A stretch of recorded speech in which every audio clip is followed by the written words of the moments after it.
Hello and welcome to a revision session looking at the reactions to the Treaty of Versailles. So remember the key date of the Treaty of Versailles, the 28th of June 1919. The reason that's really important to know is so that when you're looking at sources on your revision, not on your revision, in your GCSE paper, or I suppose in your revision, you'll be able to think about whether or not that source is created before the Treaty of Versailles has been signed and whilst it's still being discussed and debated, or after it's been signed and people's reactions to it from there. So let's start with perhaps the slightly more obvious reaction. So we've got German objections to the Treaty of Versailles.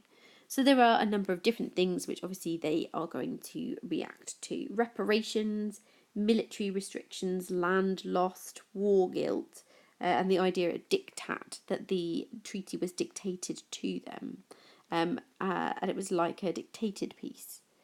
So Germany was obviously really unhappy with what happened. They lost 16% of their coal and 48% of their steel. That's really significant.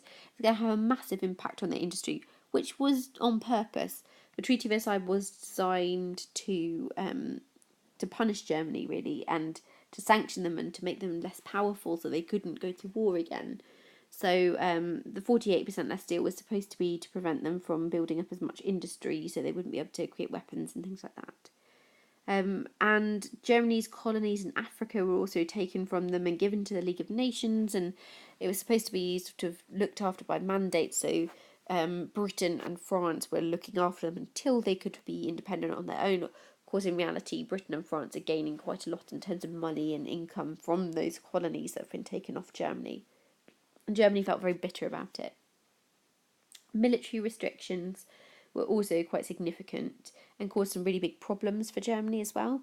So the army was restricted to only 100,000 men. And when you think about the fact that they've just fought World War One, that causes quite a lot of unemployment of many World War One soldiers. And it actually led to a rise in support for extreme parties like the Nazis and actually communists as well. And that helped to fuel uprisings. There was an uprising called the Cat Putsch, which actually nearly toppled the new government that was in Germany at the time. Then we've got reparations. So reparations is the name of the fines that were given to Germany for World War One. £6.6 billion worth of fines, which is a huge number, and that had a really big impact on Germany. So Germany claimed that around 750,000 people died of starvation in Germany in the 1920s and 30s as a result of a lack of money and a lack of food. The value of money rapidly decreased. Part of the reason for that is that Germany was unable to keep up with the cost of repayments or the fines that they were supposed to be paying. And in 1923, only 3 years after they were starting to pay those fines, most of which are going to France to help them rebuild their country, they can't pay them anymore. So France invaded part of Germany, just the edge of Germany, the rural Rhineland area. They had lots and lots of different factories and things. So France invaded and basically just taking stuff from the factories to try and pay for the fines, if you like, in kind. And Germany didn't appreciate that. So Germany told all the factory workers to go on strike. But obviously, factory workers don't want to go on strike because they don't want to lose money. So Germany printed money to give to the factory workers to make them feel good so that they didn't feel like they were losing out on money whilst they were striking, so that France couldn't take anything. And all of this stuff leads to basically the government's printing loads and loads of money, but they're not producing any goods. So money became more and more worthless. You can't just make money and it's worth something. It just became more and more worthless every time they printed sort of a 10 mark note. The value of 10 mark notes goes down because there's more of them, but no more gold or value in the country. So it gets to the point where a loaf of bread cost 2 billion marks, and that process is called hyperinflation, where the value of money so rapidly decreases it's almost worth nothing. So you end up with children playing with blocks of money instead of toys because it's cheaper. People burn money instead of buying fuel because it's cheaper than buying fuel, and so on and so forth. And that's a real massive problem. In 1924, the USA actually stepped in to try and save Germany from crisis. and they signed an agreement called the Dawes Plan with Germany, where they gave them 800 million marks as a loan to try and help them to sort of start paying reparation payments again, and get them out of hyperinflation, because they realised quite how dire the situation was. War guilt was another thing that the Germans objected to. So they were actually given all the blame for the war in something called Article 231. And that in itself really didn't sit right with most German people. Germany didn't cause World War One, and they certainly didn't do it on their own.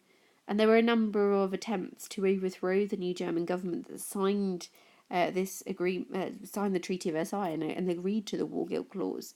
In January 1919, before they'd even signed the agreement of the Treaty of Versailles, there was an attempt to overthrow the new government by a group of sort of left-wing socialists.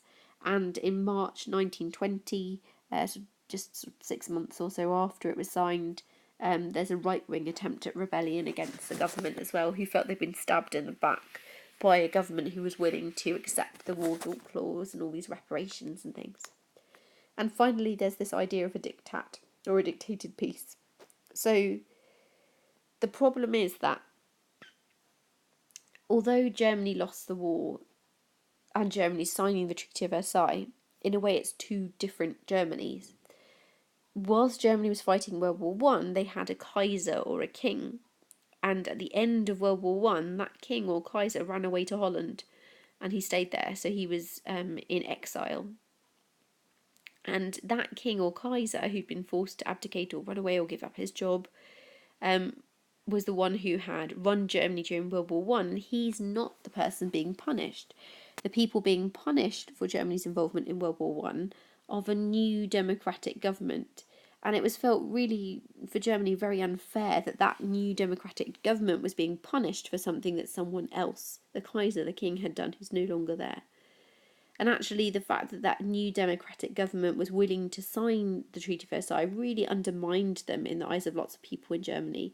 And it meant that there was a lot of anti-democracy feeling. And lots of people felt like they wanted to go back to the Kaiser because they felt the Kaiser had been a stronger leader and wouldn't have signed the Treaty of Versailles. And most ordinary Germans were really shocked by how harsh the treaty was. They'd heard about Woodrow Wilson's 14 points plan that had been really kind of quite lenient, and all the way through the war they'd been told that they were winning, and they didn't realise quite how much they were losing by. They'd been kept in the dark a little bit by propaganda. So for that reason, most people saw the Treaty of Versailles in Germany as being really, really unreasonable. The reaction of allies was quite mixed. So in terms of France actually felt like the Treaty of Versailles didn't go far enough. They were unhappy that areas like the Saar, which was an area of land where there was lots of coal, which belonged to Germany originally, that was given to them but for a period of 10 to 15 years, and then they had to give it back to Germany. And they felt they should have it permanently. And they were also unhappy that Germany was allowed any soldiers at all. They felt 100,000 men was still too many. And in fact, they were so unhappy that Clemenceau, the French premier or leader, was voted out just after signing the Treaty of Versailles, which showed that most French people felt that the Treaty of Versailles just didn't really go far enough at all. So they're really unhappy with the Treaty of Versailles, and they wanted to get much more out of Germany than they did. Britain also had mixed results. So there's a bit of a split. So there's the ordinary people, the public. Their general idea was to make Germany pay, and in fact there were some politicians going around describing squeezing Germany like a lemon until the pips squeak. They wanted to get everything out of them that they could, because lots of them had lost sort of fathers, sons, brothers in World War One. And then there's the Prime Minister Lloyd George, and he was really interested in having Germany as a trading partner. He knew that it was really important that they didn't completely destroy it. So he was actually quite unhappy with the reparations. He felt that they had gone too far, and he was worried that a weak Germany might possibly lead to communism, which was an idea that he didn't like. And he also was happy in some ways because he knew that they were going to get some colonies from Germany. and that they wouldn't have a navy, like a navy to compete with from Germany. So that kind of did please him. So mixed results for Britain. The USA, again, mixed results. So Woodrow Wilson was an idealist. His 14-point plan set out a set of ideals of what he wanted to achieve, like world peace, basically. And that's understandable because the USA only lost 50,000 people in total, which is significantly less than all the other countries involved in World War One. They only joined in 1917, that last year. But Wilson died in 1924, just shortly after the Treaty of Versailles was signed, and for the whole of the rest of the 1920s, or the next decade or so, there are politicians from the opposite party. So he was Democrat, the Republicans, the opposite party in government in America. They took over, they took control, and their policy was isolationism. They didn't want to get involved with other countries, and they felt that they didn't really want to join in with what the Treaty of Versailles had said in the first place. The League of Nations, all of that stuff, not really interested, didn't want to get involved. So the USA wasn't totally won over by the Treaty of Versailles either. France had lost over 1 million men in World War One, and most of the fighting had happened on their ground, so like we've mentioned, they wanted revenge the most. And it was really difficult to reach a compromise. There were 1,600 meetings in total. There are 32 countries involved. Reaching a compromise was incredibly difficult, but they did because they had to, and they knew they couldn't totally please everyone. And there was this danger of revolution. They'd seen a revolution happen only very recently in Russia in 1917. They'd completely overthrown people in control, and there was a civil war currently being fought in Russia in 1918 to 21. And they didn't fancy that happening in any of their countries. So there was a real desire of these 32 countries to get things sorted as quickly as possible, so they could just get back to normal. So there were some strengths of the settlement of the Treaty of Versailles. Like we've mentioned, with 1,600 meetings, they did actually manage to get a compromise. That is a success. Even though it seemed like the Treaty of Versailles was quite harsh, it actually seemed quite fair at the time as well. During World War One, Russia had surrendered to Germany, and Germany had punished Russia with a really harsh treaty called the Treaty of Brest-Litovsk that took away a quarter of their farmland and things like that. So actually, it was in line with how harshly Germany had recently punished Russia. And peacemakers had to act quickly, like we've mentioned, to avoid uprisings in their own countries and to try and sort of sort things out as fast as they could. So it was the best they could do in a very difficult situation. But there were weaknesses of the settlement as well. Germany wasn't the only country to be punished with a peace treaty. For example, Turkey had been punished with another treaty called the Treaty of Versailles, which sounds nicely like the word severe.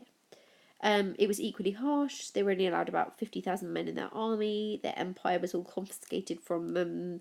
It led to their government being totally overthrown, and a new government threatened to start another war, and it caused the peacemakers to panic, and they totally got rid of the Treaty of Versailles. The Treaty of Versailles, totally got rid of it, and they replaced it with the Treaty of Lausanne in 1923.